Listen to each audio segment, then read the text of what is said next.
Hello everyone. In this webinar, we will be discussing the approach to neonatal anemia.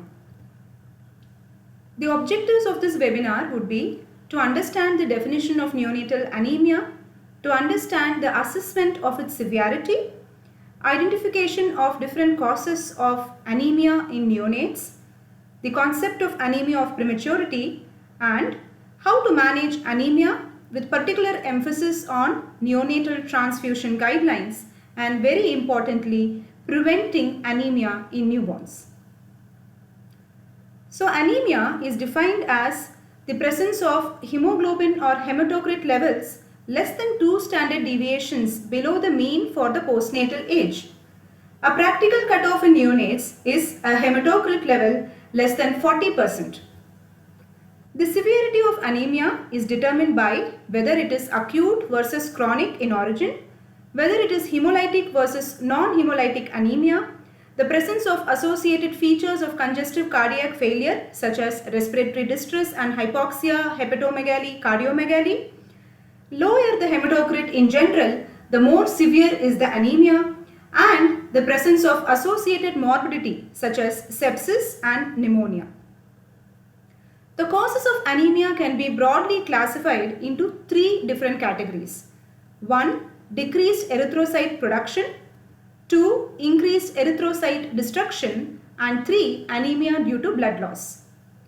In anemia due to decreased erythrocyte production, which is characterized by decreased reticulocyte count and normal bilirubin levels, there are various causes in newborns which include bone marrow failure syndromes, pancytopenia syndromes, and congenital infections such as rubella and parvovirus infections, and nutritional deficiencies due to protein, B12, folate deficiency, and anemia of prematurity itself.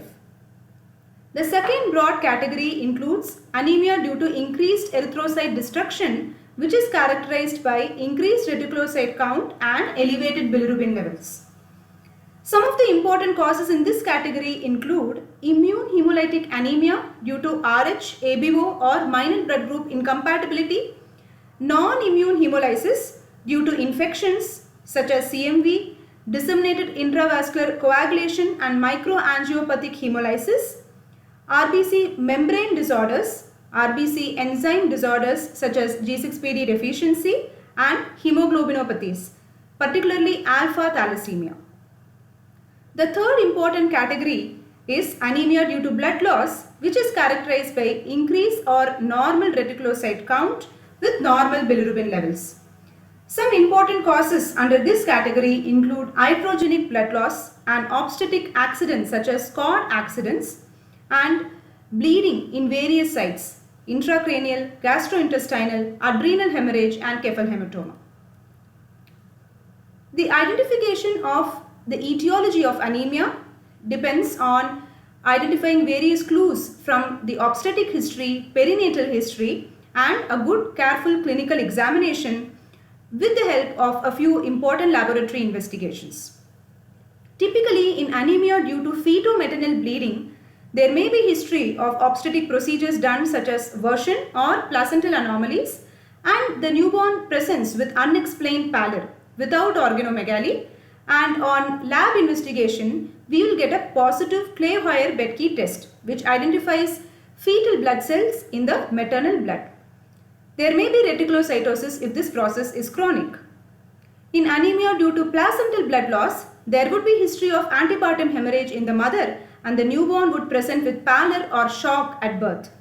Initial hematocrit can be deceptively normal in this condition. Moving on to anemia due to hemolysis.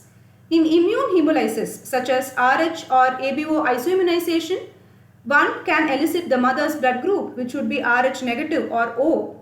There may be history of previous affected siblings in the family, and on examination the newborn would have hepatosplenomegaly and significant jaundice.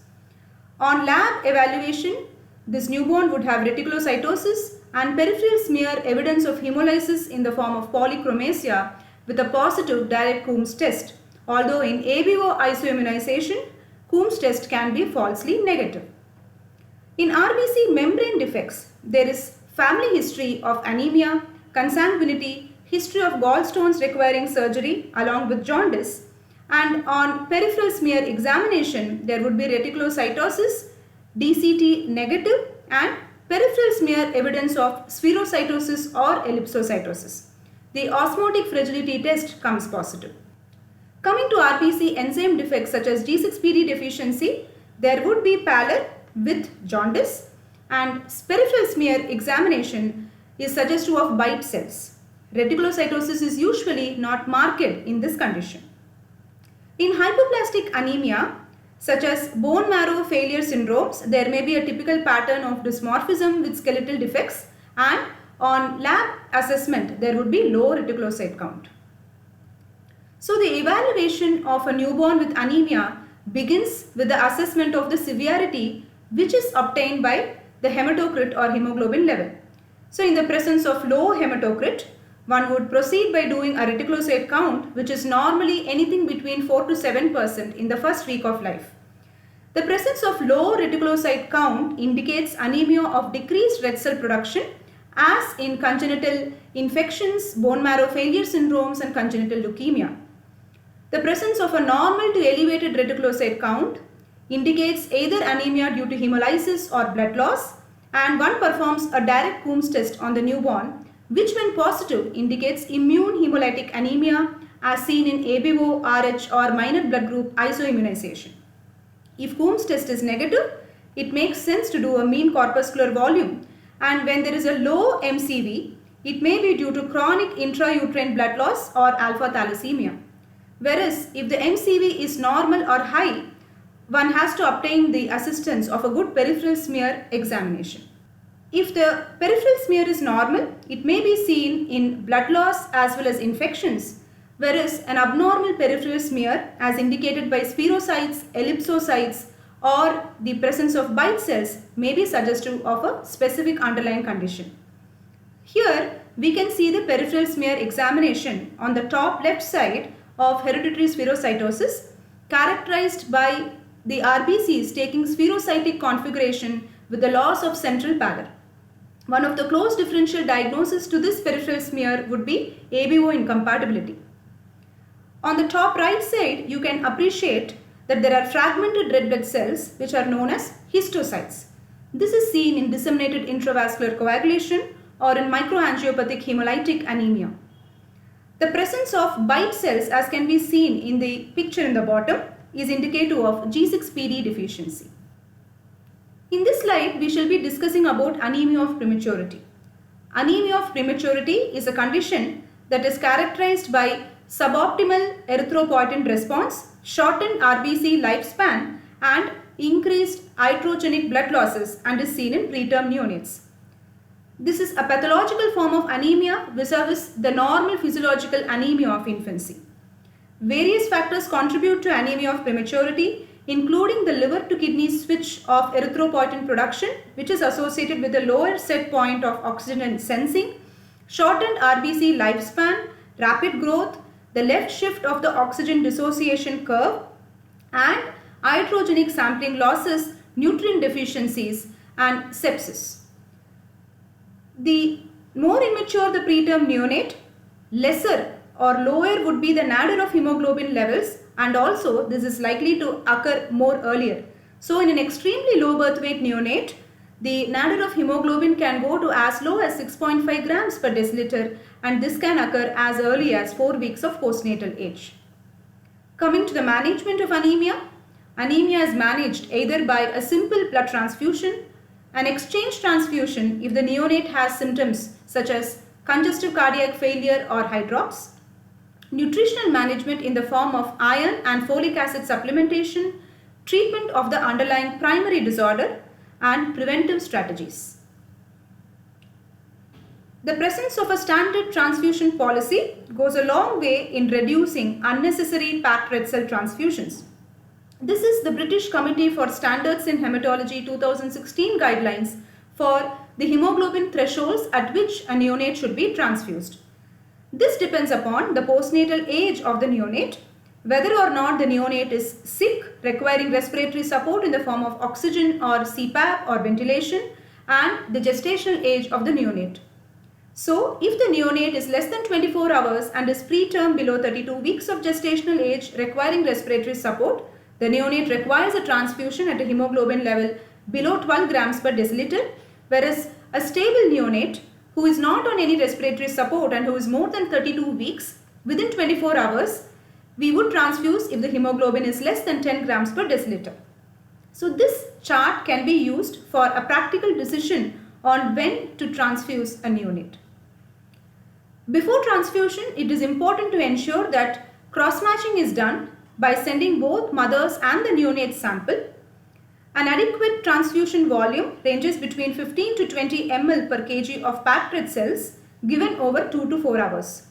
Feeding can be safely continued in a stable neonate, and the use of leuko-reduced packed red cells has now been undisputably shown to be safe in reducing the risk of CMV infection, and irradiated blood cells can be used to reduce the risk of graft versus host disease, especially in extremely low birth weight neonates or intrauterine transfusions.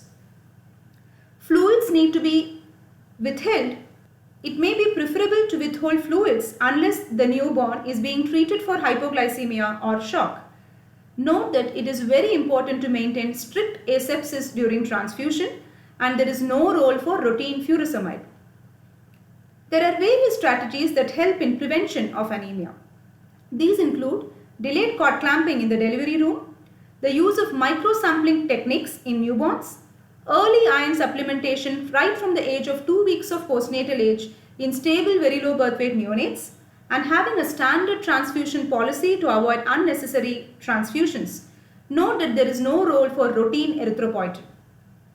Delaying the clamping and cutting of the umbilical cord for 60 seconds in stable term as well as preterm neonates has been shown to reduce the need for transfusions for anemia, to reduce the risk of intraventricular hemorrhage and necrotizing enterocolitis without increasing the risk of maternal or neonatal morbidities such as neonatal jaundice.